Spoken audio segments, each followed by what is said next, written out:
special guests this year, Lady Soliloque and Gareth David-Lloyd. All right. This is just cloudy lemonade, it's not a margarita, I promise. Sure. Yeah. All right, so let's start. Our neighbor's good. What are you drinking there? Oh, This is a Twisted Sonic Screwdriver. Jesus. What's the twist? What's the twist? Jesus. I want one of them. We've got something like that back home, but it involves all the white spirits from the bar, every single one, and then just some orange juice and blue Curaçao in at the end. Yay! You know what I'm talking about. One green slime for that lady over there, please.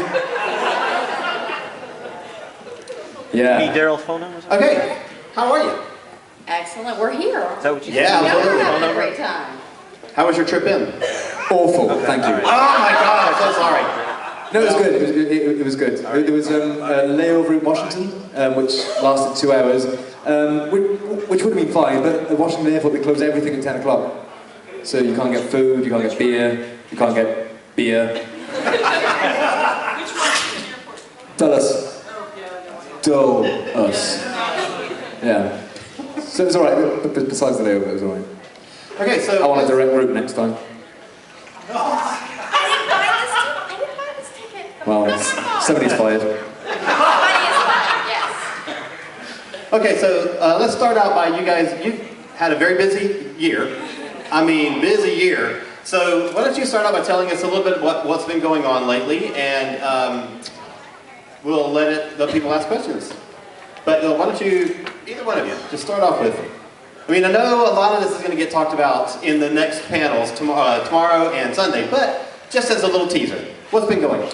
This lady here has written a brilliant book called Enoch The Traveler, which probably most of you know. This lady's holding it right over here. In a very short space of a year since writing the book, not only has she managed to produce an audio drama starring myself as the narrator, or garrator, or garanator, whichever you want. Yeah, garanator. Not only that, but she's also got the ball rolling for a series, which is due to shoot next year. So basically, this lady is incredible. She deserves a huge round of applause for the amount of work and what she's done. And my team. We have a fantastic team of people that work on Enoch, and hopefully you guys will see them around the con. There's about 20 of us. We'll be wandering around. And about the series, as Alan was hinting to, tomorrow's Saturday panel, we did a little cloak and dagger. It says Q&A, but it's actually going to be an announcement. An orgy. All right.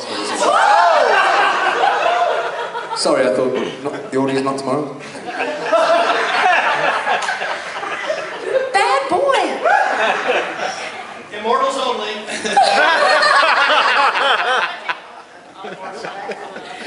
Okay, Be a striptease. I'm red. I'm red. Gareth does it? I can't take this sun. I'd like to see his moves. Striptease, right? That's what Oh you yeah, said. oh yeah. Tomorrow's panel is going to be announcements about the series, including the main cast. We will have the actual main cast. Everybody will be here. And one will be Skyping in because they couldn't make it at the last minute. But you want to come to this panel tomorrow. I promise you, you will find out some very exciting news. And what time is it? Noon. It's at noon. It's at Right. noon. Right here at noon. The orgy is midnight. You were getting your 12. Getting close. Okay, panel at noon, orgy at midnight. Okay. He's forgivable. He's not American. Well, that's true. Now, you guys are doing some more stuff tomorrow also. Yes. Tomorrow evening, you got some cool stuff coming up. Oh yes, we're doing the cabaret. Absolutely. Excited to do the cabaret. Come up with our comedians, Matt and Abby over here. Have come up with a great skit for all of us to do for you guys. It's all right. Got me to do it, it would be bad. It's all right. It's all right. I'm joking. It's brilliant because I'm involved. And we are hosting the dance. Woo! Sci-fi dance. And then the orgy. Well, one always leads to the other. Oh yeah. I mean, come on. Moves on the dance floor. Right. Rock out with it. I got no moves. You got moves. I got no You got moves. moves. No, I know you do. No, man. Hey, so what's going on with Blue Gillespie lately? Actually, Blue Gillespie, for anyone who doesn't know, is the rock band that I was in for 5 years. We thank you very much. Thank you very much. We have actually, for the moment, taken a sort of indefinite break, so I can focus on my acting career, and the boys can sit at home smoking weed. That's basically what's happening at the moment. We do plan to get together in the future. There are plans for us potentially to maybe write some music for the series, for Enoch, maybe the title theme. We'll see. I think so. I'll definitely be involved in that. Yeah, so at the moment we're taking a break. We basically we released 2 albums, and at the end of that we thought I had a concept for a 3rd album, and basically we got into the rehearsal room and just decided we didn't have any metal in us left. At that point, we'd exercised all our demons, because that's basically what the band was about, was sort of venting all the negativity in our lives. And we sort of sat around and looked at each other and thought, I'm quite happy, are you happy? I'm quite happy as well. Okay, should we do some ballads? No. So we're having a break, so as soon as something pisses us off, we'll be back. Basically. Yeah. Yeah. Dallas Airport, 3rd album, Dallas. Yeah, that's a good concept. Anyway, it has given me a chance to focus on my acting. I've been doing lots of stuff for you. I did the Bane Chronicles as well. I did an audiobook for Mortal Instruments. And what else? Oh yeah, I'm doing a film in August, a horror film set in Wales. Woo! North Wales, with James Cosmo, that was, Sons of Anarchy, Game of Thrones. He's in that, and it's going to be really good. I'm really looking forward to that. I've got my zombie movie coming out next year as well. IMDb's number 46 highest rated awaited title for 2015. I thought we were 49. 46. Yeah, exactly. So I'm looking forward to that. That was great fun to shoot. For those of you who don't know, the premise is a survivalist, sort of Les Stroud, Bear Grylls, well, not so much Bear Grylls because he's a cheat, goes out into the wilderness to film himself using loads of GoPro cameras. We have lots of documentary cameras that we used, surviving in the Colorado Rockies when a zombie apocalypse happens. And that's basically the premise of the movie, and I played a survivalist. It was great fun. It was a month's work last year in Colorado, and the shots that I've seen, the little bits they've put together so far, I'm really proud of. So keep your eye open for that. Is that the one that you brought the teaser trailer to Dragon Con this past year? Yeah, absolutely. Okay. Yeah. Awesome. Yes, it's gonna. I'm looking forward to that. And that's it. And now I'm throwing myself into. Helping a little bit with writing the screenplays for Enoch, which I'm really excited about. I'm having great fun doing it. I've met a lovely lot of new work colleagues as well, thanks to you, and except for him. It's a bit weird. See? I've met a lovely family of people, and it's been a while. Actually, the last time I've worked with a group of people that have all been so nice was Torchwood, so I'm very lucky. I'm really curious to know how this collaboration sort of came about. So can you tell us where the spark was? She stalked me for ages. Ages. You wish! In your dreams. No, not at all. Not at all. We did an interview for you, didn't you, with the band. A lady interviewed us for Blue Gillespie, did a lovely article, thank you. And then she just said, would you be interested in this idea? I've got a book, would like you to be involved in the audio drama. Sent it, and I fell in love with it. I thought, loads of potential. I thought, yeah, I want to get involved with this. And that's basically how it happened. And it turns out he's not just a talented actor and a talented musician, but he's a talented writer. Triple threat. Triple threat. And darn good looking, too. I've got a massive pair of feet. Okay, does anybody have questions that they would like to pitch into the ring over here? None? Oh, come on. Come on. Really? That can't be true. Really? Come on. No, there we go. There's one. Oh. No, I have one anyway. Okay, I know it's the first event of the con, but surely think. Get involved. You guys can do it. I can see Surely people you want to that- ask Gareth something. We got one. Yes. Are you going to be in the series? Can I say Is that for tomorrow? Well, I'm obviously going to be in it, yeah. Yeah, obviously. But what, not going to work with me and then not put me in the series. She says obviously, but J.K. Rowling wasn't in the Harry Potter movies, so... Yeah, no, yeah, I am going to be in the Enoch series, yes. If you want to know to what extent, you'll have to come to tomorrow's panel. Tomorrow's panel. Does everybody know what Enoch is? No. I bet not, so let's I talk know about you that. guys do. That might be a good thing. I didn't know how much Enoch you wanted to get into. Do you think it might be a good thing to tell everybody what it's about? I think it might be a good idea. Yeah, go on, take the stage. Enoch is a new science fiction series, and well, obviously the books are on sale. We've got Gareth and his wonderful voice narrating the audio drama. If you need I something, do it in a low drama voice like this. Resonates. Extremely sexy. But did you grasp it? What, the book? No. I just read words like this. Batman. It's a science fiction drama that's based on biblical Judeo-Christian theology and explained through quantum physics. It is not a religious book. It is not a Christian book. It is written in the same way that Percy Jackson is, in the sense that we use the biblical text as a resource. But it will be very familiar for you. Enoch, being the Enoch from Genesis, is the character, the main character in this book, and it is his story. It is the story of his journey back to humanity after being taken from Earth by God many, many years ago. Moriarty?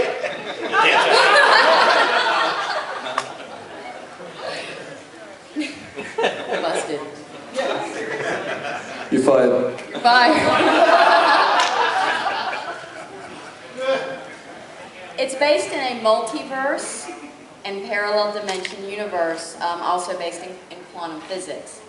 But it is not a scientific science fiction book. It is not, like I said, a religious book. It's actually written on a very young adult level with a lot of difficult adult concepts that I hope were easy to understand. The science fiction is a very, very intricate backdrop to the human characters, is what I got from it, and that's what appeals to me is, with science fiction and fantasy, I think the more real the human characters are, the more human they are, then that makes the whole science fiction and fantasy more believable. That brings it right home, I think.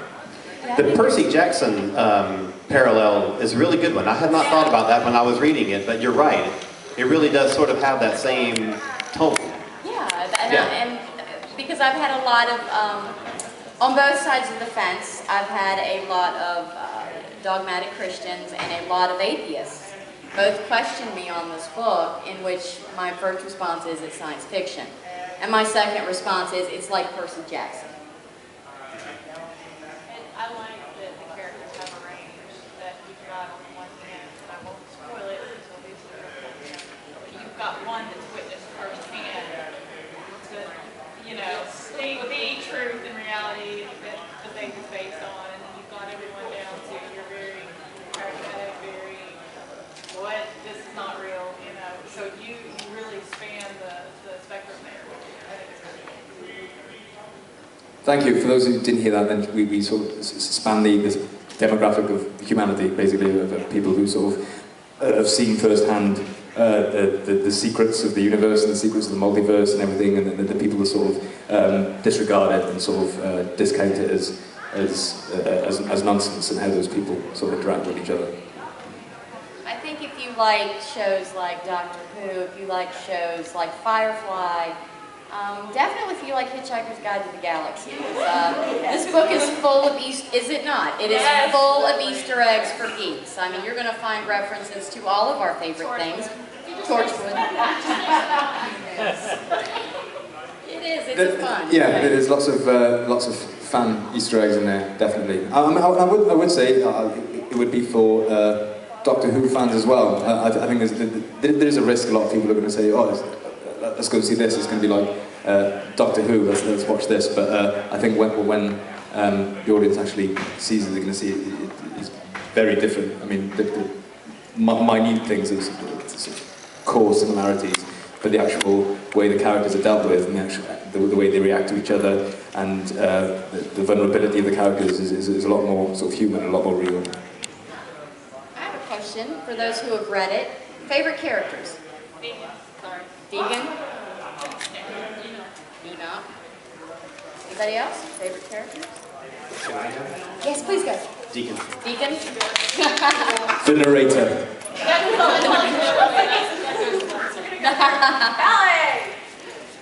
Nicola. Nicola. Oh, and I gotta say Mills was brilliant. Mills was awesome. Mills is very awesome. You know the voice of Mills is sitting right there. Voice of Mills on the audio drama. Right there is River Song. Beautiful River Song. And I actually, I don't know if you did that intentionally, knowing who you were going to have do the audio, but having Billy and Mills be our river Right. was Yeah, that's an Easter egg. okay. Okay, here's sort of a kind of an off-topic question, sort of off-topic. Since you're talking about how all these Easter eggs that are in the book that people will recognize from different fandoms, both of you have an involvement in Doctor Who, and I'm just curious, what was your very first exposure to Doctor Who? Like, what was the first thing you ever saw, or... David Tennant exposed himself to me in my trailer. He's known for that kind of thing. He's a pervy bastard. Oh no, it's Tennant's words. Tennant. Oh. God. I thought I'd like it. It's like a big wriggly worm. He's going to see this somehow, isn't he? No, you mean professionally or in my life in general? In your life in general, but you can go professionally too. Sylvester McCoy was my doctor. I mean, because yeah, he was when I was a kid. I loved it, and then but, you know, I was young, so I didn't quite get as invested as a lot of fans are, because after Sylvester it stopped, so it just sort of fizzled away for me. And then when it came back, I was really excited. And then professionally, I had an audition for the first series for the secretary to the mayor, was it? I think so, yeah. Yeah, the mayor of Cardiff, the secretary. I just had like a little comedy moment. I would have done it much better. Well, I actually got the part, but I was doing something else. I was doing Beethoven for BBC Two, so in Poland, so I couldn't do it. So yeah, that was my first professional. And then after that, I read they were going to do an adult Doctor Who, is what they originally sort of labelled Torchwood as. I read the article that Russell was going to do this, you know, that was for adults, and that was much more up my straza, as it were. So yeah, I was excited. I thought I'd love to be in that, and I'd done a job for Russell, Mine or Mine. I played a guy called Yanto Jones in a series of Griff Rhys-Jones about a taxi driver who discovers that through some ancient contract he actually owns Swansea. Quite an interesting series, but unfortunately my scene as Yanto Jones in that, it was in the DVD version, but because of scheduling they had to cut the whole series by one episode, so a lot of plot lines got cut, and I was one of them. So when I went to audition for Torchwood, the character was originally called Idris Hopper. Yeah, Idris Hopper, yeah, and Idris Elba. Yeah. Idris Hopper was the character's name, and then when I got the part, he as a sort of a gesture, he gave me the name Yanto Jones back because I was cut from the TV. So, yeah, so that was nice. What was your first? Baker. Baker was my first on a little black and white TV that my grandparents gave me. Set it up in my bedroom. I can't even remember how old I was, because I'm not going to say. But they were doing the reruns on PBS, and Baker was my first doctor. I was really into it, because I was raised a geek, so I was raised on Star Trek, so I kind of knew a little bit about what was going on. I loved McCoy. He is my favorite classic doctor. I really got to the age where I really started getting involved with Sylvester. He plays the spoons like a demon. He really does. Oh yeah. We took him out in Calgary, and he was playing spoons off random women's breasts and heads. But he was so good at it, they didn't care. Hit me, doctor. Anyway. Okay, now I know that, are you a musician? You're very influenced by